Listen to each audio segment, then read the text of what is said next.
नमस्कार, सत्यहिंदी.com पर आपका स्वागत। मैं हूं शैलेश। दिल्ली में कोरोना का भयानक कहर जो है वो चल रहा है। प्राइवेट अस्पतालों में आईसीयू में बेड नहीं मिल रहे हैं।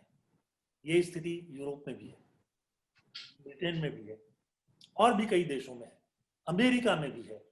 लगातार केस जो है वो बढ़ रहे हैं और दिसंबर तक ये उम्मीद है या ये अनुमान है कि केस और भी ज्यादा बढ़ जाएंगे। आखिर इनसे कैसे निजात पा सकते हैं?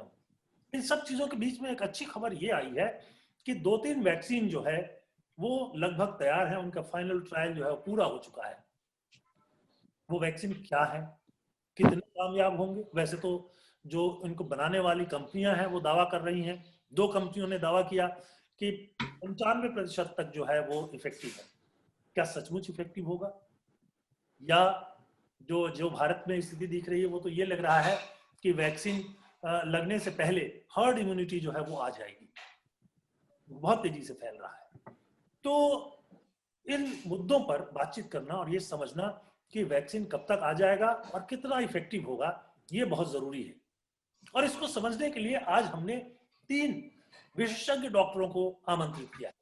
हमारे साथ हैं सिटी हॉस्पिटल मुंबई के director doctor Ashok Singh. Britain से हमारे साथ जुड़ रहे हैं डॉक्टर अशोक जैनर। और यहाँ दिल्ली में एलएनजेपी से जुड़ रहे हैं प्रोफेसर विनोद कुमार। आप सभी लोगों का हमारे इस प्रोग्राम में स्वागत है। डॉक्टर साहब नमस्कार। नमस्कार। Thank you sir. हमें ये उम्मीद है कि आज जो वैक्सीन को लेकर के इतनी सारी चीजें जो लोगों के मन में चल रही है उसमें कुछ ना कुछ साफ स्थिति आ जाएगी और आप लोग ये बता पाएंगे कि वास्तव में वैक्सीन के भरोसे कितना रहा जाए और अपने इम्यून सिस्टम पर कितना रहा जाए, हर्ड इम्यूनिटी के भरोसे कितना रहा जाए। हालांकि ये सब कुछ का मिला जुला चलेगा। भारत जैसे देश में वैक्सीन लगना भी शुरू होगा तो शायद 1 साल तो निकल ही जाएगा आखिरी आदमी तक पहुंचते पहुंचते। ये एक अलग कहानी है। फिर भी सबसे पहले हम शुरू करते हैं डॉक्टर अशोक जैनर। ब्रिटेन में करीब करीब 2 वैक्सीन के जो मैन्युफैक्चरर्स हैं, जो कंपनियां दवा की हैं और जो रिसर्च करने वाली संस्थाएं हैं, वो ये दावा कर रही हैं कि उनका वैक्सीन जो है वो लगभग तैयार है और वो अब बाजार में जाएगा। कुछ फॉर्मेलिटीज हैं, कुछ कानूनी स्थितियां हैं, मतलब कानूनी उनको औपचारिकताएं हैं जो पूरी करनी है और उसके बाद वैक्सीन जो है तो वो शायद जनवरी से मिलने लगेगा। क्या स्थिति है? जो रिपोर्ट आई है उसमें, उस पर हम कितना भरोसा करें? शैलेश जी, अभी 2 वैक्सीन के जो फेज 3 ट्रायल्स हैं, फेज 3 में क्या होता है कि 2 ग्रुप के हजारों मरीज लिए जाते हैं और उनमें देखा जाता है कि दोनों ग्रुप एक से होते हैं एज में, सेक्स में और उनका डेमोग्राफिक स्टाइल। तो उनमें एक ग्रुप को वैक्सीन देते हैं, एक को नहीं देते। फिर देखते हैं कि जिसको वैक्सीन दिया कितने लोगों को इन्फेक्शन हुआ और जिसमें वैक्सीन नहीं दिया कितने लोगों को हुआ। तो अभी तक दोनों ट्रायल में ये पाया गया, एक में 90%, एक में 95% लोगों को इन्फेक्शन नहीं हुआ जिसको वैक्सीन दिया गया था। तो उससे हम ये मान लेते हैं कि 95% और 90% इफेक्टिव है। लेकिन ये इफेक्टिविटी यहाँ पे मिसलीडिंग है। ये लाइफ लॉन्ग इफेक्टिविटी नहीं है कि हम पूरी जिंदगी के लिए इससे प्रोटेक्टेड हो गए। हो सकता है कि ये एफिकेसी, इफेक्टिविटी 1 साल के लिए हो, 6 महीने के लिए हो, 2 साल के लिए हो, 2.5 साल के लिए हो। इसमें ये कोई गारंटी नहीं है कि ये लाइफ लॉन्ग है। पहले तो ये है। दूसरा ये है कि इस स्टेज के बाद ये इंटरिम रिजल्ट है।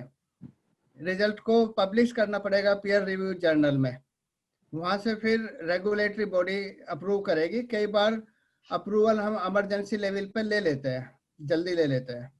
उसके बाद फिर मैन्युफैक्चर उसको प्रोड्यूस करेगा लार्ज स्केल पे, और प्रोड्यूस होने के बाद फिर ये डिस्ट्रीब्यूशन किस तरह से होगा, हर कंट्री कितना खरीदेगा, किस तरीके से लोगों को सेलेक्ट करेंगे। हमें उम्मीद है इंग्लैंड में नेक्स्ट मंथ में end of the next month हम लोग वैक्सीन देना शुरू कर देंगे। जैसे हमारे अपने ही हॉस्पिटल में 3,500 लोग हैं, तो हम लोगों ने सोचा है कि 350 लोगों को ट्रेन किया जाएगा कि वो वैक्सीन दे, ताकि तेजी से हम सबको इम्यून कर सके। तो इसमें हर कंट्री को अलग सिस्टम डेवलप करना पड़ेगा। पहले किन लोगों को दें, बूढ़ों को दें, बीमार लोगों को दें, डॉक्टर्स को दें, फिर ये कैसे पता लगा इनको ऑलरेडी कोरोना हो चुका है, उनको भी दें या ना दें। तो ये बड़ा भी इतना आसान नहीं है जितना लगता है। वैक्सीन देना भी बहुत आसान काम नहीं है, डॉक्टर अशोक जैन ने कहा। लेकिन जो दवा कंपनियां दावा कर रही हैं, जो रिसर्च करने वाली संस्थाएं हैं, वो दावा कर रही हैं कि 90% से लेकर 95% तक दो अलग अलग कंपनियों ने दो अलग अलग दावे किए हैं।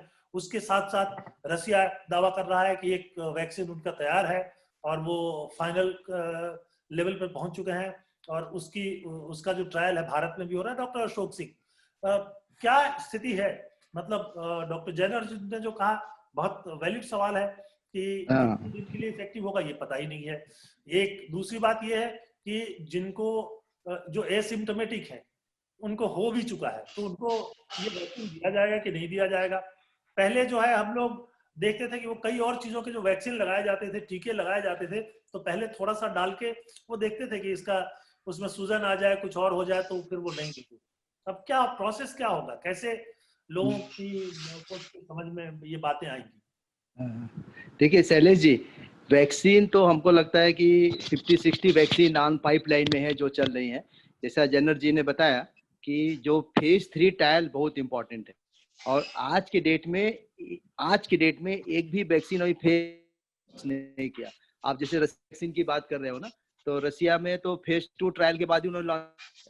तो आप जितने आ रही हैं, ये मतलब ऐसा समझ लीजिए कि जैसे सब ड्रग्स, ऐसा वैक्सीन का ट्रायल होना चाहिए, जैसा प्रॉपर उसका फेज 3 ट्रायल होना चाहिए, इतने टाइम पीरियड होना चाहिए, हजारों पॉपुलेशन में होना चाहिए, वैसे नहीं आ रहे हैं। इसी यूज के लिए तो अच्छा भी है, कम से कम थोड़ा एविडेंस मिल गया, फायदा करने लोगों को देंगे, और ये हम लोग डाटा कलेक्ट करते रहेंगे। मतलब वैक्सीन अगर आ भी गई तो कितनी इफेक्टिव होगी, क्या होगी, ये सब अभी जानकारी लेना बहुत मुश्किल है। ये 5-8 महीना देने के बाद ही आइडिया लगेगा। तो अभी जिस तरीके से सब चल, इंडिया में जो 2 वैक्सीन है, एक एस्ट्राजेनेका वाली और दूसरा भारत बायोटेक, ये दोनों का हो सकता है कि फरवरी तक आ जाए। अगर जल्दी आए तो हम लोग बात करें, देखो पिछले 15 अगस्त को आएगी, हम लोग बोले थे 26 जनवरी के बाद ही आएगी वो। और ये 2 वैक्सीन यहाँ पे हैं, ट्रायल इनके चालू हैं। फेज 3 ट्रायल भी उन्होंने शॉर्टकट में कर रहे हैं। अगर फिर भी चलो, अगर उसके रिजल्ट जैसे बताया 94-95% है, इतने भी है तो करेंगे, कोई दिक्कत नहीं। लेकिन ये लर्निंग प्रोसेस चालू रहेगा, और सब वैक्सीन के 2 डोज दे रहे हैं लोग, जो भी बना रहे हैं। एक पहला दिन दिया जाएगा, एक 2 हफ्ते या 3 हफ्ते बाद दिया जाएगा। तो जो भी वैक्सीन आएगी उसका 2 डोज देना है। दूसरा, उसकी लॉजिस्टिक प्रॉब्लम है कि कुछ वैक्सीन को -70 डिग्री रखना पड़ेगा। -70 डिग्री का कोल्ड चेन मेंटेन रखना बहुत मुश्किल है। तो अपने को वैक्सीन ऐसा चाहिए कि 15-20 डिग्री में मेंटेन हो जाए। तो बहुत सी प्रॉब्लम बहुत है उसके साथ साथ, लेकिन सोल्यूशन निकलेगा। कुछ भी इफेक्ट आए चलो ठीक है, अगर थोड़ा भी वो 95 बोल रहे हैं ना, अगर 50% इफेक्ट आए तो भी बहुत ठीक है। 50% हर्ड इम्यूनिटी हो जाएंगे, 50% वैक्सीन से हो जाएंगे, काम हो गया अपना 100%। बिल्कुल, आपने बहुत महत्वपूर्ण बात कही है, और वो ये कि असली ट्रायल तो तब होगा जब वो वैक्सीन लगना शुरू हो जाएगा। हाँ, तब पता चलेगा कि कितना इफेक्टिव है और कब तक इफेक्टिव है। डॉक्टर विनोद कुमार, आपसे सवाल करने से पहले मैं एक मुद्दे पर आप के से सवाल करना चाहूंगा। आप खुद जी सर। कोरोना से पीड़ित हो गए थे, आपके परिवार में और भी लोग हो गए थे, और आपने स्टेरॉइड लिया था। अब तो कई 1-1.5 महीने शायद हो गए हैं। हाँ जी तो सर। पहले तो ये जी बताएं कि आपको कोई साइड इफेक्ट अभी महसूस हो रहा है, या आपके परिवार में जिन लोगों ने लिया उनको कोई साइड इफेक्ट हो रहा है, या सब कुछ बिल्कुल नॉर्मल चल रहा है, जिंदगी पहले की तरह पटरी पे आ गई है? या गुड इवनिंग शैलेश जी। ये आपने जो प्रश्न किया, इसके विषय में मैं बताना चाहूंगा कि स्टेरॉइड शायद बहुत ही एक इम्पोर्टेंट मेडिसिन रही मेरे और मेरे परिवार के लिए, क्योंकि हमारे परिवार में 4 सदस्य इन्वॉल्व थे, और उनमें से जो मुझको और बेटे को जो मॉडरेटली और थोड़ा टर्म सीवियरली इन्वॉल्व थे, लंग्स का भी हल्का सा स्टार्ट हुआ था, फीवर हाई ग्रेड आया, तो हम 2 लोगों ने स्टेरॉइड का समय पर सही मात्रा में उपयोग किया। और मैं आपसे शेयर करना चाहूंगा कि हम उन दोनों ही लोग जिन्होंने स्टेरॉयड लिया वो पूर्णतः ठीक हैं, और दोनों ही लोग हम हॉस्पिटलाइज होने की कोई जरूरत नहीं पड़ी, घर पे ही हम लोगों ने मैनेज किया। और अब ऑलमोस्ट मेरे विचार से हमको करीब 1.5 महीना हो चुका। तो जो रिकवरी है उसकी वो भी पूर्णतः सही है। हमारा ऑक्सीजन सैचुरेशन अब 98-99 है, और अपनी डेली एक्टिविटीज, फिजिकल एक्टिविटीज जो भी हैं वो बिल्कुल ठीक है। एंटीबॉडीज टेस्ट अभी तक मैंने नहीं कराए, वो एक पैरामीटर है जो मैं कराना चाह रहा हूं अपने सभी लोगों का, ये देखने के लिए कि कोई इम्पैक्ट एंटीबॉडीज पर उसका होता है नहीं होता है। तो उसका आई थिंक मैं शायद अगले हफ्ते उनको कराना चाहूंगा। तो उसके बाद मैं आपको बेहतर बताऊंगा इन्वेस्टिगेशन वाइज भी कि उससे क्या कोई हमारी एंटीबॉडीज फॉर्मेशन पर कोई इफेक्ट आया या नहीं आया। बट ग्रोथली फिजिकल एक्टिविटी के तौर पर अगर कहा जाए, या और जो क्लिनिकल पैरामीटर्स हैं वो पूर्णतः हम लोग स्वस्थ हैं। और मेरे विचार से सही समय पे सही मात्रा में स्टेरॉइड लेना शायद एक बहुत ही इकोनॉमिकल और इफेक्टिव ट्रीटमेंट है, स्पेशली आज के समय में जहां बहुत ज्यादा इस पेंडेमिक का प्रकोप बढ़ रहा है। तो ये मैं आपको अपने व्यक्तिगत अनुभव डॉक्टर आपसे साहब, बताना आपको, चाहूंगा। आपके परिवार को हमारी तरफ से बहुत बहुत शुभकामनाएं। और जब भी हमारे थैंक यू सामने सर, ऐसे थैंक यू। लोग आते हैं, खासतौर पे तौर पर डॉक्टर जो जी जी। जिनके बारे में ये खबर मिलती है कि वो कोरोना से मुक्त हो गए हैं, तो बड़ा अच्छा लगता है। उसका कारण ये है कि हॉस्पिटल्स जो हैं वो ऐसी जगह हैं जहां वायरल लोड सबसे ज्यादा होता है, उसको अवॉइड किया ही नहीं जा सकता।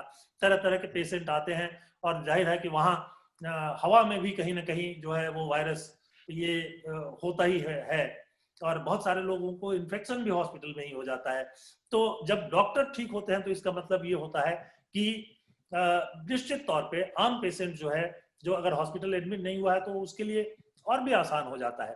तो ये एक बड़ी अच्छी बात है, और आपसे बातचीत करके हमें बहुत अच्छा लगा। लेकिन अब मैं आता हूं, ये जो सवाल है वैक्सीन का, ये जी जो सर। वैक्सीन है, अब आपने कहा कि जो अभी आपको टेस्ट करके ये समझना है कि उसका कितना इम्पैक्ट जो है, किस तरह का इम्पैक्ट बचा हुआ है। तो ऐसे में क्या जो वैक्सीन आ रही हैं उनमें एक सवाल डॉक्टर जैनर ने उठा दिया था कि किसको दिया जाएगा, वो जिनको हो चुका है, जिनमें एंटीबॉडी जो है वो आ चुकी है, उनको दिया जाएगा कि नहीं दिया जाएगा। तो आपने बहुत सारी चीजें आप देखते रहते होंगे, मैं चाहूंगा कि इस पर आप जो है एक अपनी राय रखें।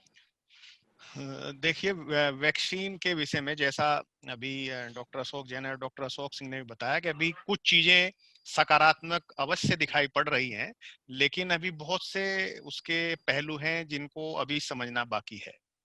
सबसे पहली बात तो यही है कि जो वैक्सीन बन रहे हैं उनकी इफेक्टिविटी हर व्यक्ति के अलग अलग समस्याओं के हिसाब से क्या रहेगी वास्तविक रूप में, वो बड़ी अलग हो सकती है जो अभी तक डाटा आ रहा है।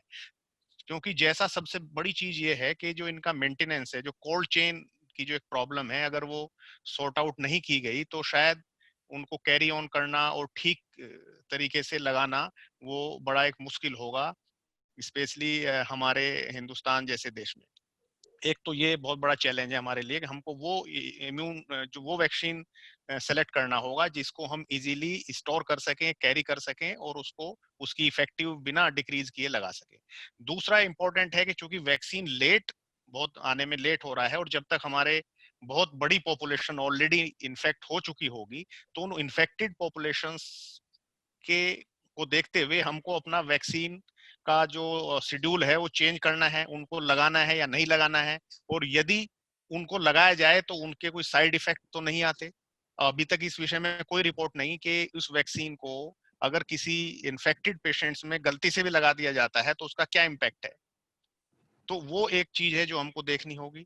और तीसरी महत्वपूर्ण चीज ये है कि इतनी बड़ी जनसंख्या में हमें उसको चूज कैसे, हम एकदम ग्रॉसली नहीं लगा सकते, तो हमको अपने सेलेक्टिव ग्रुप बनाने होंगे कि हमको पहली फेज में किन को देना है। तो उसका भी हमको एक अपना कार्यान्वित करने से पहले एक रूपरेखा तैयार करनी होगी कि हमको पहले इस ग्रुप को लगाना है, जैसे जो हेल्थ वर्कर्स हैं, जो फ्रंट लाइनर्स हैं, या जो हाई रिस्क ग्रुप के पेशेंट्स हैं, जैसे ओल्ड एज हैं या जिनको डायबिटीज है, जो इस तरह के प्रोन पेशेंट्स हैं, हम उनको पहले प्रोटेक्ट करें और उसके बाद नेक्स्ट जनरेशन पे जाएं।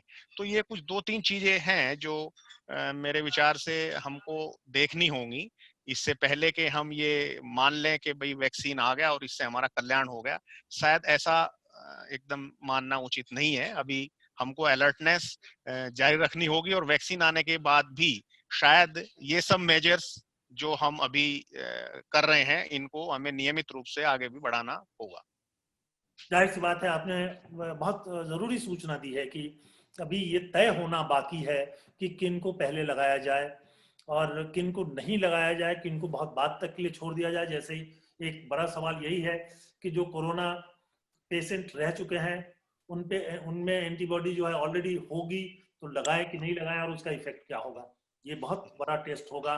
उसके अलावा कोरोना में एक जो खास बात है कि 80% तो एसिम्प्टोमेटिक है, उनको खुद ही नहीं मालूम है, तो हुआ या नहीं हुआ, इस टेस्ट से उनका पता चलेगा कि उसका पहले पता करना पड़ेगा क्या उसको उनका पहले टेस्ट करेंगे, टेस्ट करके ये पता लगाएंगे। डॉक्टर अशोक जैनर, मैं आपसे ये सवाल पूछ रहा हूँ कि इसका मतलब तो ये हुआ कि जो पूरी आबादी है भारत जैसे देश को अगर हम ले तो एसिम्प्टोमेटिक की संख्या बहुत ज्यादा है, तो सबसे पहले तो ये टेस्ट करके ही आइसोलेट करना पड़ेगा कि ये व्यक्ति, इनको कोरोना हो चुका है, एंटीबॉडी इनके भीतर मौजूद है और अब हमको ये देना है कि नहीं देना है। शैलेश जी, पहले तो एक वैक्सीन के बारे में जो एक बहुत बड़ा अंधविश्वास बना हुआ है कि वैक्सीन आई और ये इरेडिकेट हो जाएगा, ऐसा नहीं है। ये वायरस जाने वाला नहीं है, अब ये रहेगा यहाँ पे हमेशा। वैक्सीन इसको कंट्रोल करेगी 6 महीने, 1 साल, 2 साल बस।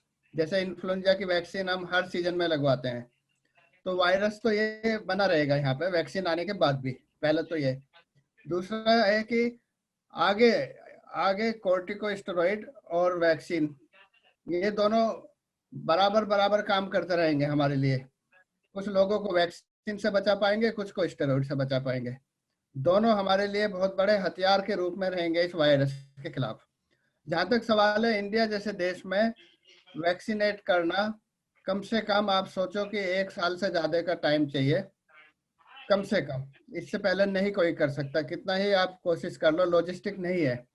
गांव गांव तक इस वैक्सीन को पहुंचाना, लोगों को सेलेक्ट करना, आइडेंटिफाई करना, एज ग्रुप अलग अलग है, तो ये इतना आसान काम नहीं है कि वैक्सीन आते ही ये इरेडिकेट हो गया। और 1 साल से भी ज्यादा लग सकता है। और जब तक हम सबको वैक्सीन देंगे फिर अगला सीजन आ जाएगा, तो ये ऑन गोइंग प्रोसेस है। तो हमको सस्ती से सस्ती वैक्सीन इंडिया में बनानी होगी, हर साल बनानी होगी, हर साल उसको मॉडिफाई करना होगा। इसमें हर साल म्यूटेशन होते रहेंगे, नया स्ट्रेन आता रहेगा, हर साल उसको मॉडिफाई करना होगा। ये सिस्टम हमें इंडिया में करना होगा, जो कि पॉसिबल है। हमारे पास मैन्युफैक्चर कैपेसिटी दुनिया में सबसे ज्यादा है। तो ये वाली जो वैक्सीन ऐसी नहीं होगी कि ये वायरस हमेशा के लिए चला गया, मेरे को वैक्सीन लगी मैं पूरी जिंदगी के लिए सेफ हो गया, ऐसा नहीं होगा। ये एक बहुत जरूरी जानकारी दे रहे हैं डॉक्टर अशोक सिंह। मैं आपसे समझना चाहूंगा कि बहुत सारे वैक्सीन जो लगते हैं, जैसे स्मॉल पॉक्स के लिए अब तो नहीं लगाया जाता, पहले लगाया गया और वो पूरी तरह से खत्म हो गया। उसी तरह से पोलियो में लगभग खत्म कर लिया है हमने। तो मतलब ये जो है, ये इसका मतलब ये है कि जीवन भर की सुरक्षा के लिए नहीं भी हो सकता है, ऐसा है क्या? देखिए, आपने स्मॉल पॉक्स पोलियो की बात थी, लेकिन बहुत सी ऐसी डिजीज हैं वैक्सीन जिसको हर साल लगानी पड़ती है। जैसे इन्फ्लुएंजा है, मतलब बहुत मिलता जुलता कोरोना से इन्फ्लुएंजा है, जिसको फ्लू बोलते हैं, फ्लू। तो फ्लू का वैक्सीन हर साल आइडियली सितंबर अक्टूबर महीने में हर जगह दुनिया में लगाए जाते हैं।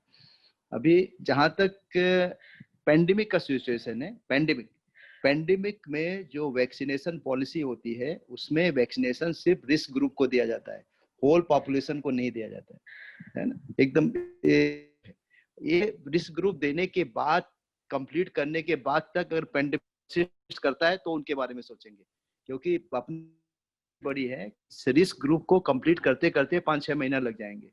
हाई रिस्क, जैसे डॉक्टर है, बूढ़े लोग है, आर्मी है, पुलिस वाले है, इनको देते देते 5-6 महीना लग जाएंगे, जब तक पेंडेमिक ऑटोमेटिक कम हो जाएगा। तो किसी भी पेंडेमिक में पॉलिसी यही होती है कि vaccine is for risk group people, not for general population. और ये vaccine should come free from government. इसमें मतलब कुछ ये मार्केटिंग नहीं होना चाहिए, क्योंकि आज की डेट में आप तो अगर मार्केटिंग ला दिया इसमें ना, तो जैसे रेमडेसिविर 5,000 का 10,000 हो, 20,000 का 30,000, वैक्सीन तो लाख रुपया देने को रेडी हो जाएंगे। इतना इसका माहौल बन गया है ऐसा। तो ये कॉमर्शियली अवेलेबल नहीं होना चाहिए, ये गवर्नमेंट से अवेलेबल होना चाहिए, हाई रिस्क लिए होना। नॉर्मल कोरोना जो पेंडेमिक है, पिछला जो 2 हुआ था 2002 में, एक में, वो 2 साल चला था। ये भी 2 साल 2.5 साल चलेगा, 2-2.5 साल। उसके बाद सब बीमारी जैसा कॉमन हो जाएगा, मतलब पेंडेमिक फॉर्म में नहीं रहेगा। ठीक है, तो वैक्सीन जो आएगी हाई रिस्क के लिए रहेगी। अपना 1 साल पूरा हो गया, अगला 1 साल और वेट करिए, अगली जनवरी फरवरी तक ऑलमोस्ट कम हो जाएगी। लेकिन ये जनवरी फरवरी तक के बाद में थोड़ा इन्फेक्शन रेट कम हो जाएगा, तो इतना जो हम लोग बेड भरे दिख रहे हैं ऐसा नंबर नहीं आएगा। तो वैक्सीन से आम पब्लिक को बहुत होप नहीं रखना है। जैसा बताया भी डॉक्टर प्रोफेसर विनोद ने कि जो मास्क पहनना, डिस्टेंसिंग रखना, ये प्रिकॉशन रखना, ये वैक्सीन लगाएंगे उसके बाद भी चालू रखना पड़ेगा। और जब पेंडेमिक खत्म होगा तो अपने आप ये सब बंद करना पड़ेगा। वैक्सीन से उनको कुछ फायदा नहीं होने वाला है ना। तो ये बहुत जैसे हाई होप है वैक्सीन से लोगों को कि वैक्सीन लगने के बाद हम फ्री हो जाएंगे, मास्क लगाना बंद हो जाएगा, पार्टी करना चालू कर देंगे। ये जब तक पेंडेमिक है, जब तक सबको प्रिकॉशन लेते रखना है। और यूजुअल पेंडेमिक कोरोना वायरस 2 साल 3 साल चलता है, अभी 2 साल 3 साल बाद कम हो जाएगा। और वैक्सीन से बस रिस्क है, उसको बचाना इम्पोर्टेंट है। जाहिर सी बात है, ये बहुत महत्वपूर्ण बात की, क्योंकि आमतौर पे लोग यहाँ पर समझ रहे हैं कि बस वैक्सीन आया और वो हमारे यहाँ जैसे होता है कि प्रसाद खाए और भगवान की कृपा होगी और अब हम ये मुक्ति नहीं होने वाली है। डॉक्टर विनोद कुमार, जो भारत में जो तैयारी अभी दिख रही है, तो आपको क्या लग रहा है कि आप चूंकि सरकारी हॉस्पिटल से भी जुड़े हुए हैं, मेडिकल कॉलेज से भी जुड़े हुए हैं, तो आपके सामने एक अलग पिक्चर होगा, क्योंकि जिनके पास पैसा है वो एक अलग कैटेगरी है, वो कुछ भी खरीद सकते हैं, ले सकते हैं। उनके लिए 1 लाख में भी वैक्सीन मिले तो कुछ नहीं है। लेकिन आम आदमी जो है, जो सबसे ज्यादा एक्सपोज होता है, वल्नरेबल होता है, उसके सामने सबसे बड़ी समस्या होगी। तो किस किस तरह की तैयारी इस लेवल पे करने की जरूरत है? देखिए, जो सबसे बड़ी चुनौती है हमारे सामने वो यही है कि हमारी जनसंख्या बहुत ज्यादा है। यूरोप और अमेरिकन जो भी कंट्रीज हैं, उनके अगर आप कंपेयर करें तो उनका रेशो पॉपुलेशन का और हमारा कोई मैच नहीं करता। तो हमारी सबसे बड़ी तैयारी ये होनी चाहिए कि जो भी हम वैक्सीन बनाएं उसका अपना होम प्रोडक्शन जल्दी हो। और ये एक अच्छी बात है, जैसा डॉक्टर साहब लोगों ने बताया, कि शायद हमारी जो वैक्सीन बनाने की क्षमता है वो विश्व में शायद सबसे अच्छी है। तो ये वो समय होगा वैक्सीन आने से जहां हमको इस चीज के लिए अपनी तैयारी और पहले से अच्छी बढ़ानी चाहिए, जिससे न केवल हम अपने देश बल्कि इवन जो बाहर की दुनिया के हमारे आसपास के और देश हैं, एशियन कंट्रीज हैं जो हमसे भी गरीब है, जहां और समस्याएं हैं, हम उनका भी ध्यान रखने की स्थिति में हो। तो एक तो हमको अपनी जो वैक्सीन को बनाने की क्षमता है उसको हमें और अच्छे से मजबूत करना चाहिए और उस दिशा में पहले से ही अपने प्रयास शुरू कर देने चाहिए। दूसरी बात ये है कि जो वैक्सीन है वो हमको फ्री ऑफ कॉस्ट या बहुत ही लो प्राइस की ही बनानी चाहिए, तभी वो सस्टेनेबल होगी। अदरवाइज ये बात हम सब जानते हैं कि हिंदुस्तान और कई और जो आसपास के कंट्रीज हैं वो शायद इस स्थिति में नहीं है कि हर हर व्यक्ति अपने आप खरीद सके। और ये पेंडेमिक टाइम है, तो इसलिए इसके इलाज और रोकथाम दोनों की जिम्मेदारी मुख्य रूप से वो सरकार को अपने कंधों पर पूर्ण रूप से लेनी होगी। तो जो भी आप चिकित्सा या वैक्सीन दें वो पूरी तरीके से फ्री ऑफ कॉस्ट अवेलेबल करानी चाहिए। और उसके बाद तीसरी बात वही है जो डॉक्टर अशोक सिंह ने बताई कि हमको अपनी पहले से एक स्ट्रेटजी बनानी चाहिए कि हमको इसको कैसे बनाना है, कैसे उनको स्टोर करना है, कैसे डिस्ट्रीब्यूट करना है, कौन टीम है जो उसको लगाएंगी, कैसे लगाएंगी, क्या उसका प्रोटोकॉल होगा, कैसे हम उनको फिल्टर आउट करेंगे कि अपने ये ग्रुप हैं हम इनको फर्स्ट लाइन में लेंगे। तो ये हमारी उसकी प्रोडक्शन, स्टोरेज, डिस्ट्रीब्यूशन एंड उसके बाद उसको लगाना एक्चुअल, इन चारों ही स्टेज में हमको अपनी तैयारियां अभी से बनानी चाहिए और उनके प्रोटोकॉल डेवलप करने चाहिए। और उससे भी अगली महत्वपूर्ण चीज ये है साथ साथ कि जो जनता की धारणा है कि भाई वैक्सीन आते ही सब कुछ ठीक हो जाएगा, इस चीज को पहले से ही हमको उनको सेंसिटाइज करना होगा कि वैक्सीन के फायदे लोग जो महसूस कर रहे हैं, लेकिन उसके जो डेफिशिएंसीज हैं कि भाई वो एकदम कुछ नहीं कर पाएगा, शॉर्ट टर्म इम्यूनिटी होगी, दोबारा हो सकता है, ये सब चीजें भी हमको साथ साथ बतानी होंगी, जिससे जनता का जो अनुशासन है और जो हमारे ये फ्री ऑफ कॉस्ट जो प्रिवेंटिव मेथड्स हैं, इनमें कोई ढिलाई ना हो। अगर जनता में ये हुआ कि मैंने वैक्सीन लगा लिया, मैं अब फ्री टू डू एनीथिंग, ये कॉन्सेप्ट नहीं आना चाहिए।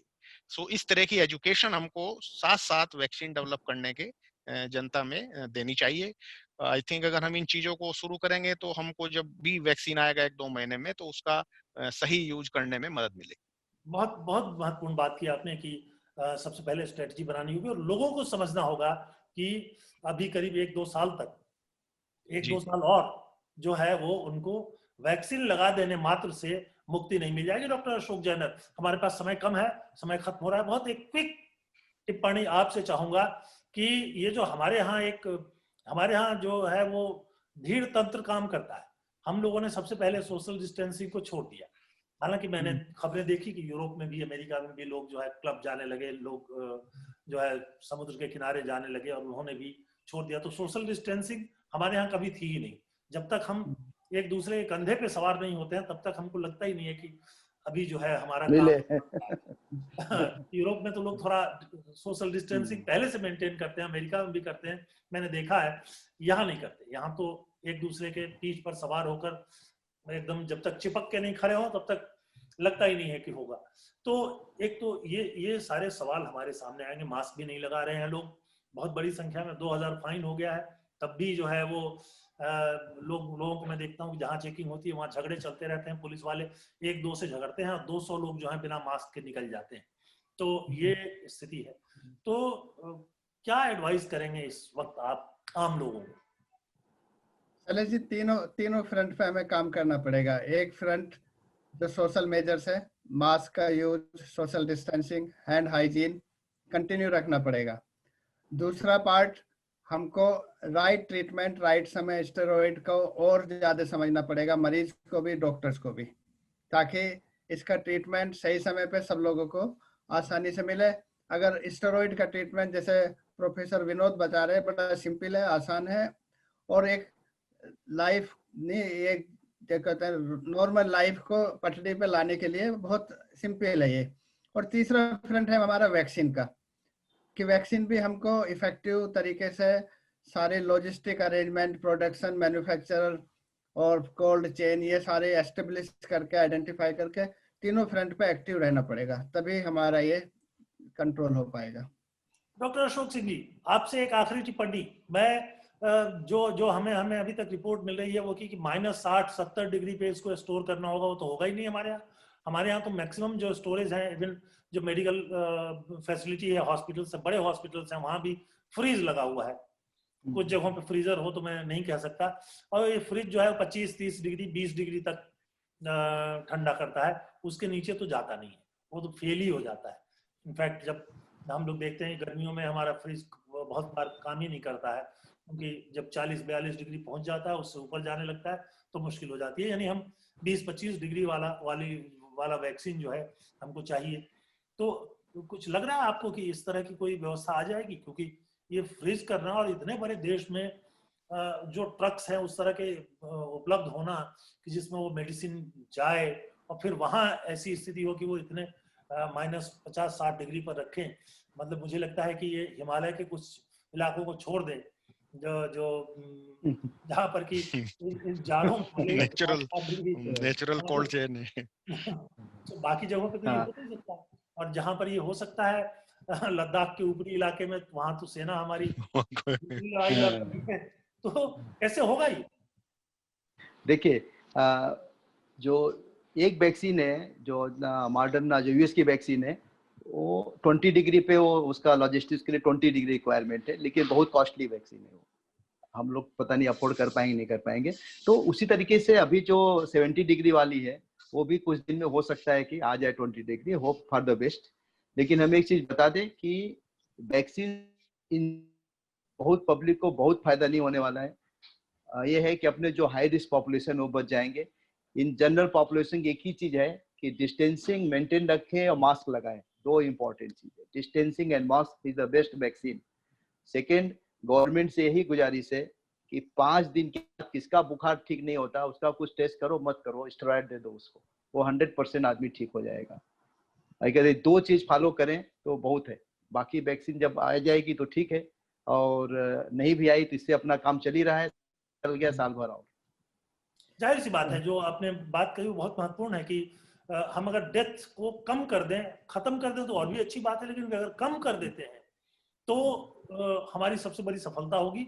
और जो बहुत सारी चीजें हैं उससे हम बच जाएंगे। बहुत सारी चीजें अभी हमारी जो पूरी ताकत जा रही है कि हम कैसे जो है लोगों की टेस्टिंग, कोविड टेस्ट, ये वो भी एक बड़ी समस्या अभी तक हमारे यहाँ। हम जो है अभी भी जो है बहुत बड़ी संख्या में टेस्ट नहीं कर पा रहे हैं। टेस्ट के लिए उतनी सुविधाएं नहीं है। ग्रामीण इलाकों में जाएं, छोटे शहरों में जाएं, टेस्ट के लिए है ही नहीं।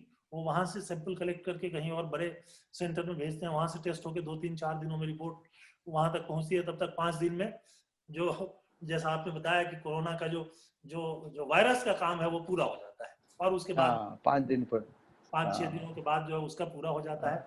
ये है। डॉक्टर विनोद कुमार, एक अंतिम टिप्पणी 30 सेकंड में। बस मैं यही कहूंगा कि आने वाला जो हमारा वैक्सीन है, अच्छी बात है कि वो शीघ्र आने वाला है, और उसका जो भी उपयोग होगा उतना करने का हमको प्रयास करना चाहिए। लेकिन साथ साथ ये आवश्यक है कि जो भी हमारे मेथड्स हैं जो हम कर रहे हैं उनको पूरी तरीके से जारी रखें, और जनता को इस चीज के लिए सचेत करें कि वो वैक्सीन को कोई मंत्र मत समझें, और जो भी अपने उपाय कर रहे हैं उनको जारी रखें। बहुत बहुत धन्यवाद डॉक्टर विनोद कुमार, डॉक्टर अशोक जैन और डॉक्टर अशोक सिंह। बहुत महत्वपूर्ण जानकारी दी वैक्सीन के बारे में आपने, और मुझे लगता है कि लोगों के मन में जो भ्रम और मिथ है वो बहुत कुछ खत्म होगा। तो दोस्तों, आज के इस प्रोग्राम में बस इतना ही। लेकिन आप ध्यान रखिए कि हमारे विशेषज्ञों ने 2-3 महत्वपूर्ण बातें बताई। एक तो ये कि वैक्सीन आ रहा है, इसका मतलब आप ये मत समझिए कि आपको कोरोना से मुक्ति मिल रही है। वैक्सीन लगने में बहुत समय लगेगा, इफेक्टिव कितना है ये समझने में बहुत समय लगेगा, किनको पहले लगाया जाए किनको बाद में लगाया जाए ये समझने में मुश्किल होगी। इसलिए जो 3 बातें कोरोना के समय में शुरू से ही कही जाती हैं, सोशल डिस्टेंसिंग, एक दूसरे के बीच कम से कम 2 गज या 2 मीटर की दूरी बनाकर रखें, उससे आप वायरस से बच जाते हैं। दूसरी बात, मास्क जरूर लगाएं, गाड़ी में चला रहे हो तब भी लगाएं। बहुत से लोगों को ये भ्रम हो गया है कि गाड़ी में अगर बैठे हुए हैं तो मास्क नहीं लगाना चाहिए, उनको लगाना चाहिए, क्योंकि वायरस कहीं से भी आ सकता है, कभी भी आ सकता है, आपके बगल से आ सकता है, बगल की गाड़ी से आ सकता है। तो ये है। और तीसरा जो हम लोग पहले से ही बार बार कहा जा रहा है, हैंड हाइजीन, हाथ को जब भी आप बाहर जाएं, जब भी कुछ समय मिले आपको, एक बार 20-30 सेकंड के लिए हाथ जरूर धो लें, ताकि आपके हाथ से ही वायरस जो है वो नाक और मुंह में जाने की सबसे ज्यादा जो है वो आशंका रहती है, क्योंकि हम बार बार मुंह छूना, नाक छूना, ये हमारी आदत का हिस्सा है। सत्य हिंदी के और वीडियोस को देखने के लिए हमारे YouTube चैनल को सब्सक्राइब करें और सीधे नोटिफिकेशन पाने के लिए बेल आइकन दबाएं।